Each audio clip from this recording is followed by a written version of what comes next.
Desde ahora, Plaza Sostenibles. Con Lucía López, una presentación de Recifast y Factor Ambiental. Ayer fui a la embajada de Estados Unidos. ¿Fuiste a la embajada de Estados Unidos? Ya estamos al aire, ¿me vas a contar? No, no me vas a contar. Oye, Víctor Caro, un gusto tenerte acá. Nuevamente nuestro panelista de medio ambiente, más ocupado que medioambientalista en estos días. Así que, la última vez que estuviste acá, nos estuviste como planteando tu preocupación respecto a los 43 decretos ambientales que habían sido retirados. Y lamentablemente no tenemos muy buenas noticias hasta el día de hoy. Así que vamos a estar hablando de eso. Pero antes también quería que nos hablaras de la red de Capital Natural, que he visto circulando por canales de YouTube y otras fuentes y grupos de chat de medio ambiente. La red de Capital Natural, que es una red que tú has fundado y está súper interesante, así que de eso vamos a contar, porque para todas las personas que les interese acercarse, aprender sobre temas súper distintos vinculados al capital natural, está esta red. Antes que eso, ¿cómo te presento? Ni siquiera te pregunté cómo. Víctor Caro, académico de la Universidad de Santiago de Chile, ex jefe de la División de Finanzas y Economía Ambiental.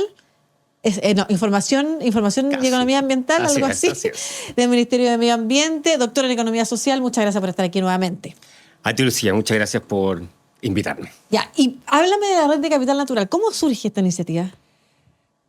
Estoy súper contento con lo que ha pasado. Tú eres parte de esa red, así que yo dije, simulando, mira, la he visto por ahí, pero no, te invitaste a ser parte. Sí, claro. Pero estoy en el grupo yo aprendo, estoy en el grupo de WhatsApp, no soy la que pone nada, digamos.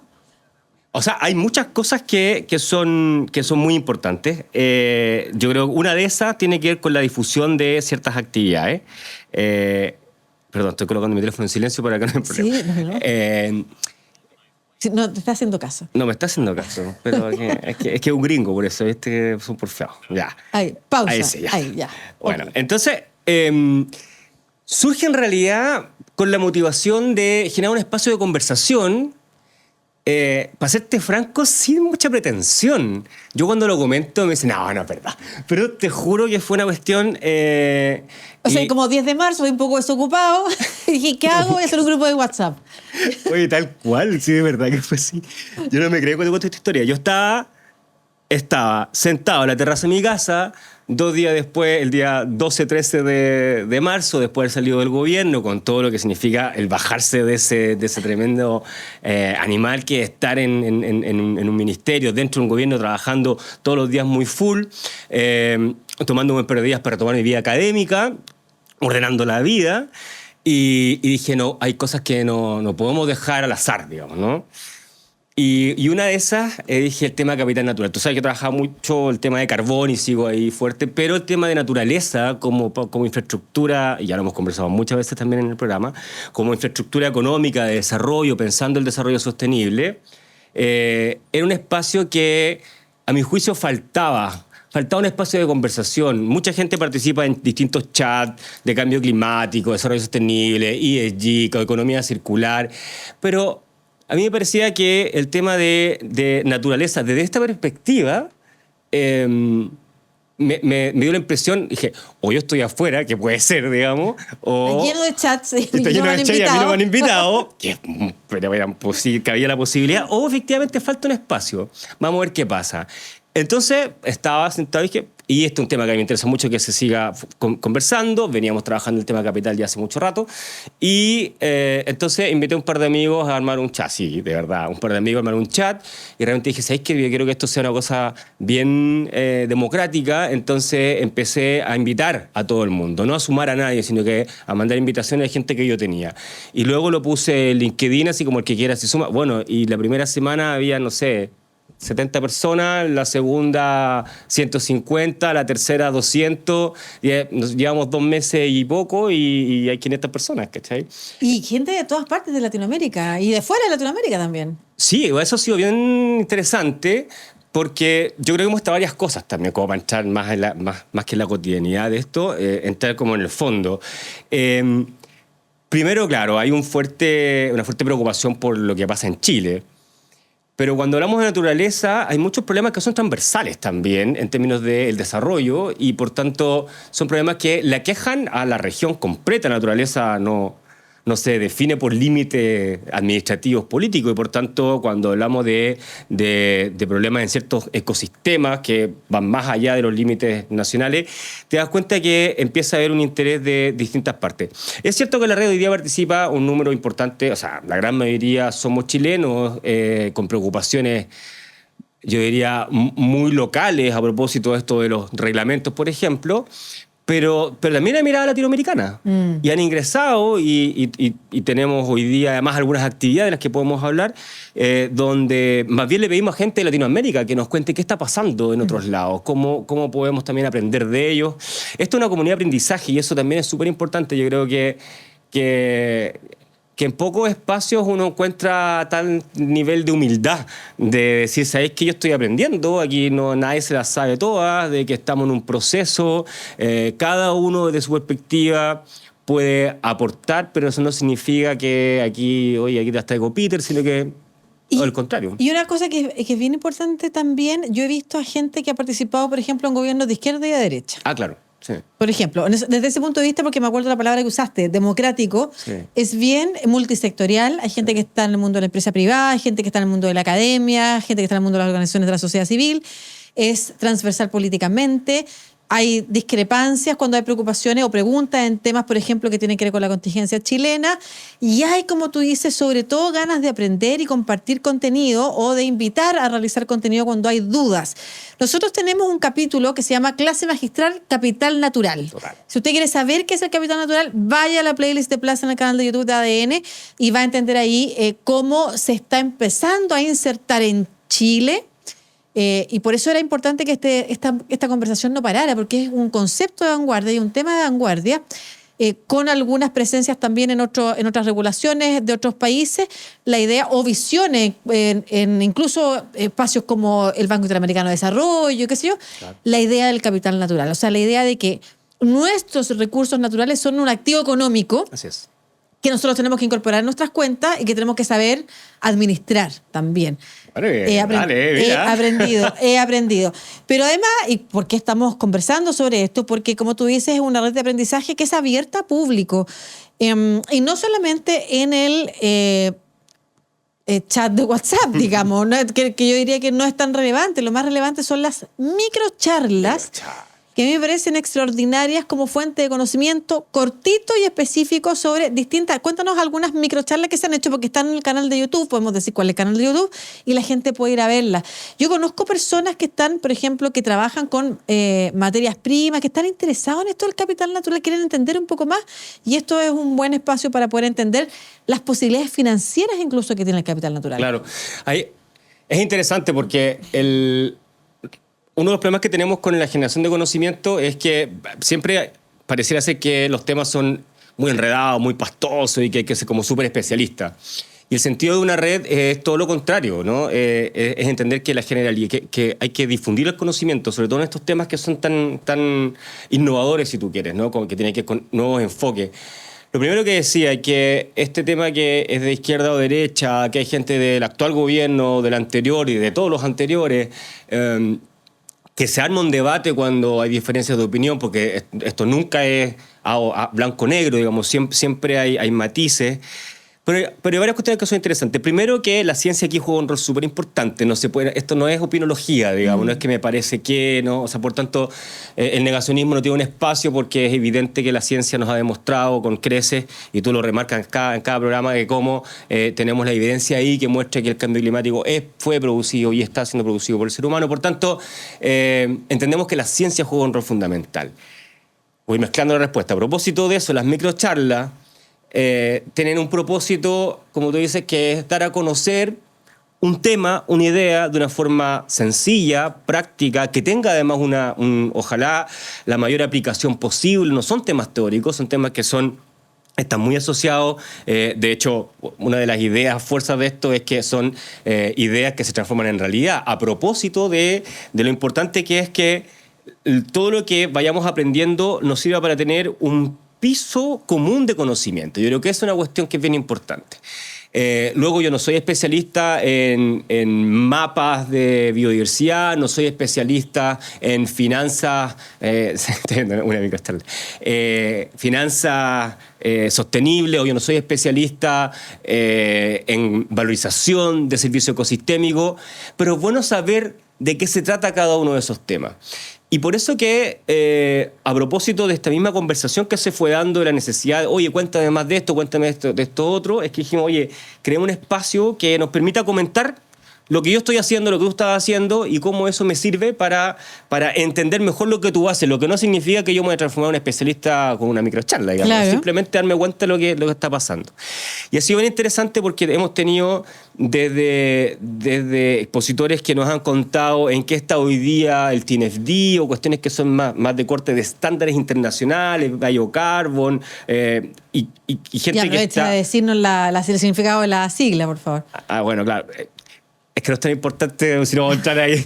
Pero son más bien entender que son estándares, ¿no? Ajá. Estándares internacionales que definen qué es lo que debemos entender por capital natural, cómo las empresas dependen de la naturaleza, cómo impactan en ella, cómo tenemos que informar respecto a esas dependencias y esos impactos, cómo esta dependencia de naturaleza, que a propósito de la pérdida de biodiversidad o del cambio climático, generan riesgos para el desarrollo operacional de la empresa. Por ejemplo, el problema del cambio climático genera la sequía. Entonces, una empresa, una industria necesita agua. Cuando tú sabes que si aumenta la temperatura a ciertos grados en ciertas regiones, eso va a generar una sequía. Esa sequía entonces se transforma en un riesgo operacional. La empresa no puede seguir operando. Y ese riesgo operacional hoy día lo valorizamos. Y cuando pasamos ese riesgo y lo valorizamos, podemos hablar de riesgo financiero. Y ahí entran los números. Y ahí entonces la empresa empieza a mirar esto con más atención. Entonces, estos distintos estándares nos ayudan a distintas cosas. A medir, a informar, a reportar. Y para cada uno de esos hay gente que son súper especializados, súper especialistas. Entonces les pedimos, y la misma gente se va ofreciendo, hacer estas microcharlas donde nos cuenten en 15 minutos de qué va su historia, de qué están trabajando. Y hemos tenido a Lemu ahí. O sea, de hecho, estoy aquí en la Red Capital Natural Latam, así se llama, Sí, en acá. YouTube, para que ustedes la sigan, ¿ah? Red Capital Natural, la última charla, infraestructura como ecosistema. Ah. Un plan de acción empresarial de biodiversidad para Chile. Implementación del TNFD en Colbún. ¿Qué es el TNFD? Es un estándar internacional de reportabilidad de biodiversidad. Perfecto. Introducción. De hecho, la anterior se llama Introducción al TNFD y uno puede aprender. Sí. Se llama Naturaleza, Riesgos y Finanzas para el Futuro. Biodiversidad para la empresa. Medición y reporte de la naturaleza ante el cambio global.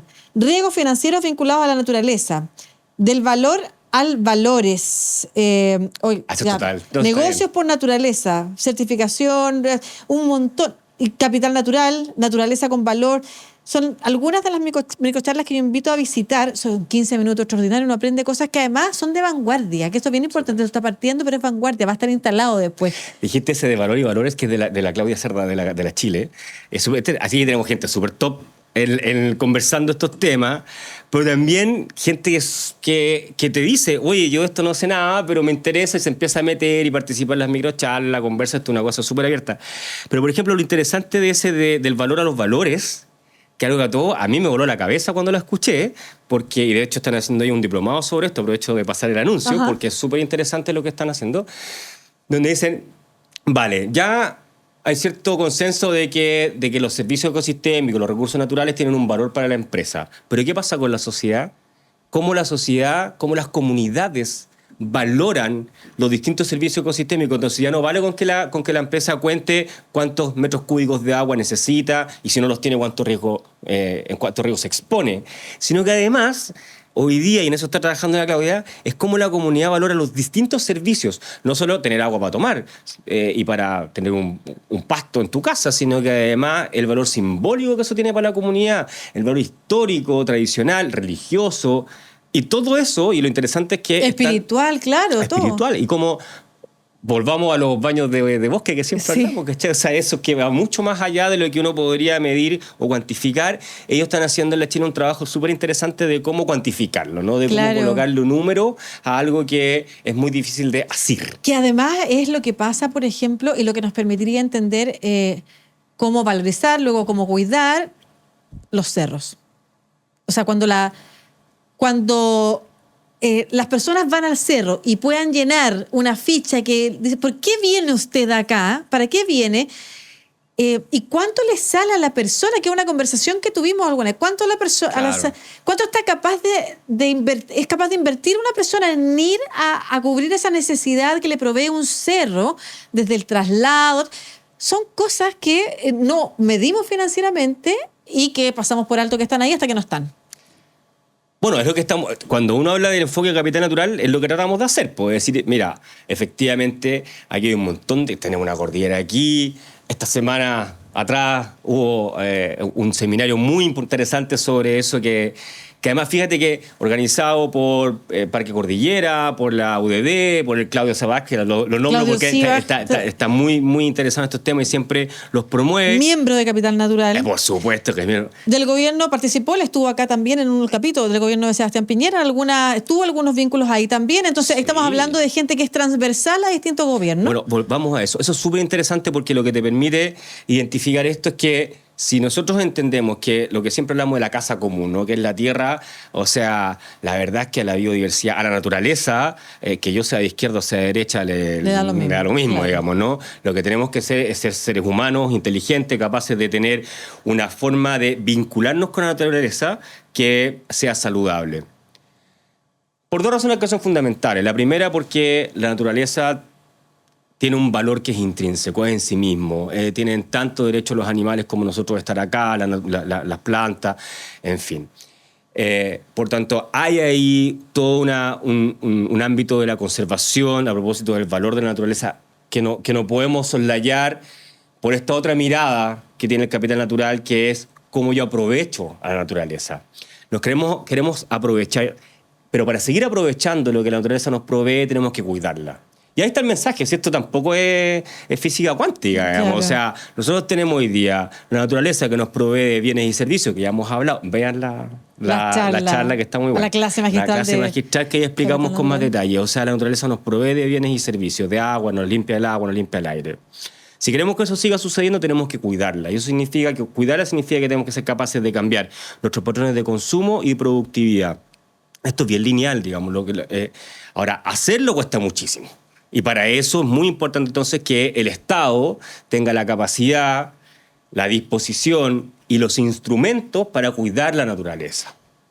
Empujar a cuidarnos. Empujar a cuidarnos. Y también generar incentivos para que el mundo de la empresa se motive a hacerlo. Y también hay que reconocer que hay un instrumento que lo conocemos hace muchos siglos, que se llama mercado, que también hoy día puede servir para poder promover la naturaleza. Claro, puede funcionar como un incentivo. Lo es. Como un incentivo para cuidar la naturaleza. En tanto, se conecta con algo que es de bastante sentido común. Yo creo que a la gran mayoría del país le hace mucho sentido la idea de que si no cuidamos la naturaleza vamos a estar en problemas todos. Sin embargo, todavía hay un porcentaje muy pequeño que cree que hay una contraposición entre desarrollo, crecimiento económico, necesitamos generar empleo, qué sé yo, y así que no podemos cuidar la naturaleza. Creo que hay muy, muy, muy, muy poco de eso. Pero aprovechando... Yo no sé si es tan poca gente que piensa eso. Es tan poca gente. No estoy tan seguro o que quizás es muy visible. O sea, yo lo digo en base a algunas encuestas en Chile, por ejemplo, sobre la preocupación por... Exactamente. Sí. Cambio climático, medio ambiente, incluso en áreas financieras. Te vi el otro día en una charla presentando precisamente lo que es el Banco Mundial, que yo lo he mencionado otras veces, el Foro Económico Mundial, el WEF, en Davos este año, el año anterior, que te muestra todos los años los riesgos a 5 años y a 10 años para la economía. Y medio ambiente está en los números 1, 2, 3, 4. Claro, así como... Pero los 4 primeros son temas ambientales. Entonces, es bien... Hay que tener una mirada muy anticuada para creer que son contrapuestos. La posibilidad del desarrollo, de la posibilidad de crecer, que son contrapuestas a el cuidado de la naturaleza. Lo que pasa es que... Dime. Sí, pero es que como muchas cosas en la vida... hay cuestiones que son súper obvias y no las hacemos, digamos, ¿no? Y hay cuestiones que son súper obvias que no hay que hacerlas y las seguimos haciendo, ¿no? Y creo que en esto tenemos que ser más proactivos e inteligentes como sociedad Porque no basta con que digamos que es tan obvio, y esto no es una crítica a tu comentario, sino que yo creo que a todos nos pasa, que decimos, esto es tan obvio, ¿por qué no lo hacemos? Probablemente porque quienes lo decimos no somos los que tenemos que tomar las decisiones para cambiar las cosas. Entonces, cuando tú le dices a un gerente de un banco, o le dices a un gerente de una minera, y le dices, oye, pero si es tan obvio que estás destruyendo la naturaleza, tienes que cuidarla, y el tipo dice, sí, pero resulta que a mí no me evalúan por cuidar, Claro, ¿cachai? Me evalúan claro. por los resultados finales de los accionistas. Y por eso es muy importante que el incentivo esté puesto desde arriba. Y la norma. El incentivo, a eso me refiero, la norma.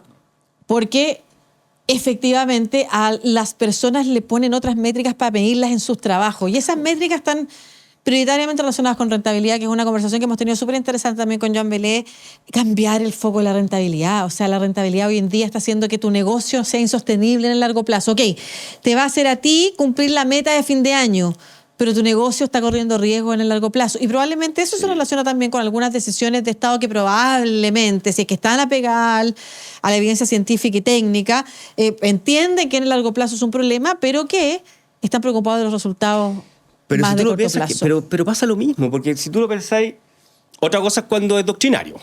Cuando Claro. alguien de verdad cree que no tenemos un efecto natural, ya Es que su por eso te digo, problema. y a ese me Tal vez es refería una yo. ignorancia. Yo digo que, pero yo digo que además eso es muy antiguo. No, claro, o sea, eso sí, eso por es una idea que ya desde el mundo de las finanzas a nivel global te dicen, Yes. eso ya no es así. O sea, usted no puede creer doctrinariamente, ideológicamente, que no hay una relación entre crecimiento y cuidado de la naturaleza. O sea, pero yo creo que estamos en ese tránsito de... O sea, cuando hablamos de desarrollo sostenible, que ya se viene hablando hace bastantes años, décadas, de hecho, tenemos una idea de lo que hay que hacer medianamente claro. Tenemos los 17 Objetivos de Desarrollo Sostenible, que tú, de hecho, has ido trabajando muy bien en este programa, contando de qué se trata, cuáles son los desafíos que son prácticamente infinitos. O sea, resuelves Y uno y van te aparecen surgiendo, 20, además, que exactamente. la ¿no? política pública, por Pero- definición. Pero yo creo que ahí yo soy más de los que creo que hay que conversar muchísimo. Porque yo siempre trato de colocarme en el lugar del que toma una decisión en el mundo de la empresa. Pero tú puedes decir, en el mundo de la pequeña empresa, microempresa, hacen lo que pueden para poder sobrevivir, llegar a fin de mes y cumplir con la normativa, etc. Luego, si tú te vas a una gran empresa, que es un monstruo gigantesco de toma de decisiones, donde finalmente el resultado final de la operación pasa por una infinidad de decisiones de distinta gente, digamos, y cada uno tiene una responsabilidad específica y no se le mide efectivamente por cuál es su aporte, su contribución a la naturaleza, o a lo menos no perderla. Entonces tú decís, es difícil hablarle a alguien. ¿A quién le hablamos? ¿A quién le vamos a hablar? ¿A los empresarios? No, eso es muy vago. ¿Quiénes son los empresarios? Que se pongan de acuerdo. Y sí, un empresario me dice, sí, yo estoy contigo, vamos, amigo. Y el de al lado resulta que va y destruye el medio ambiente y le va mejor y gana más plata, y este otro que está conmigo, convencido de que cuidar la naturaleza, en realidad le resta en términos de sus resultados financieros. ¿Te fijáis? Es más complejo que simplemente llegar y alegar. Y es complejo porque ese discurso de que al de al lado que no cuida la naturaleza le va mejor y gana más plata es cuestionable hoy día también. No necesariamente. No necesariamente. O sea, porque si no estamos reforzando la idea de que el que no cuida la naturaleza le va mejor y gana más plata. No, por eso que es importante y aquí es importante entender también cómo funcionan las industrias, ¿no? Las industrias, todas las industrias, eso está súper estudiado, que las industrias tienen líderes y seguidores. Claro, Esto se claro. estudia en economía, se estudia en empresas, hay líderes y seguidores. Los líderes a veces se equivocan y les va mal, pero muchas veces no se equivocan y lo hacen bien. Y cuando un líder toma el desafío, lo lleva a cabo y lo hace bien, los seguidores hacen lo mismo. Sí. Y por eso aquí es importante que los cabezas serias de las industrias, ¿no? O sea, cuando hablamos del mundo de la celulosa, Arauco esté comprometido con esta cuestión. Cuando hablamos de los vinos, todo el mundo vitivinícola, Conchitoro esté comprometido con esto. Cuando hablamos de la industria de la Construcción, minería, lo que sea, la de la minería, Codelco tome la delantera, o Anglo American, American, lo que que hoy día sea, tiene un claro. reporte fantástico. Digan, la industria se empieza a darse cuenta que efectivamente se empieza a transformar en la regla. Ya no es la excepción esto de incorporar naturaleza dentro del core. Yo decía, la última vez que estuviste acá, estuviste hablando de los decretos ambientales que se habían retirado. Hoy día no se han repuesto, salvo un par de excepciones simbólicas que sirvieron para bajar el clima social, la ranita de Darwin y no sé, no el pingüino de Humboldt, de hecho, pero sí la ranita de Darwin. Sí. Ahí hay un par de noticias en torno al SBAP, que se ha paralizado la implementación del sistema de biodiversidad. Hay otro que también nos está pegando muy fuerte y que tiene que ver con los contaminantes, las partículas, las mediciones. Para que te refieras a ese par o algún otro que a ti te parezca. Cuando conversamos la última vez sobre este tema, convenimos algunas cosas. Primero, que no había que ser alarmista porque había que esperar un poco más qué significaba la revisión. Que tampoco, de los 43 decretos retirados, perdón, medioambientales sí, retirados. Exactamente. O sea, que hay que decir lo que es eso, ¿no? Que va desde la ranita de Darwin, como tú decías, la protección de la ranita de Darwin, hasta planes de descontaminación en ciertos territorios. Yo en ese momento te planteé que mi preocupación, más que retirar los decretos, era que no tuviesen plazo para reintegrar, ¿no? Para volver a hacer su proceso de tramitación, ¿no? Claro, porque retirarlo implicaba que los iban a revisar y entonces iban a ver si había algo que les genera alguna duda y entonces los podían... El último paso de la tramitación de un reglamento es llegar a la Contraloría General de la República, que te dice esto está de acuerdo a la ley o no, tiene que revisarlo. En el último paso habían 43, entre esos, muchos que eran para implementar el servicio de biodiversidad y áreas protegidas, ¿no? De esos 43 se los retiraron todos y ahora volvieron a Contraloría. O sea, a su último paso, el actual gobierno devolvió 6. De los 6, 3 están tramitados, 3 están aún en tramitación en la Contraloría. Una vez más, vuelvo a plantear que el problema es la falta de certeza de cuándo. Porque si me dicen que no te preocupes, que van a volver, pero van a volver en 4 años más cuando esté terminando este gobierno, tenemos un problema práctico además. La ley para la naturaleza se demoró más de 10 años de discusión en el Parlamento. Hubo un consenso transversal de lo importante que era proteger la naturaleza, proteger la biodiversidad, proteger las áreas protegidas, ¿no? O sea, financiarlas y tener planes de manejo, etc. Porque eso nos hace bien a todos. Esto no es un delirio, no es un gusto, no es por placer simplemente, sino porque esto es necesario. Es necesario para el medio ambiente, pero y particularmente para la sociedad, ¿no? Sin medio ambiente no obtenemos economía, es así de claro y sencillo. El SBAP lo que hace es que protege ciertas áreas que son muy importantes para el desarrollo del punto de vista ecológico, ambiental y por supuesto que económico. Si hoy día no tenemos un plazo de revisión y por tanto de reincorporación a la Contraloría, o sea, en el último paso de la revisión de los reglamentos, no tenemos certeza de que vayamos a ser capaces de implementar en los tiempos que propone la ley este servicio de biodiversidad y áreas protegidas. Hay un problema de operación en la práctica de las áreas, por ejemplo, de las áreas protegidas, ¿no? Hoy día tenemos el tema de la CONAF, que finalmente se decide no traspasarse al servicio de biodiversidad, en fin. Eso va a tener implicancias concretas y directas. Vamos a ver qué es lo que pasa. Yo espero y confío que la expertise, la responsabilidad, el profesionalismo de la CONAF y los guardaparques de Chile va a permitir que superar un buen verano 2027.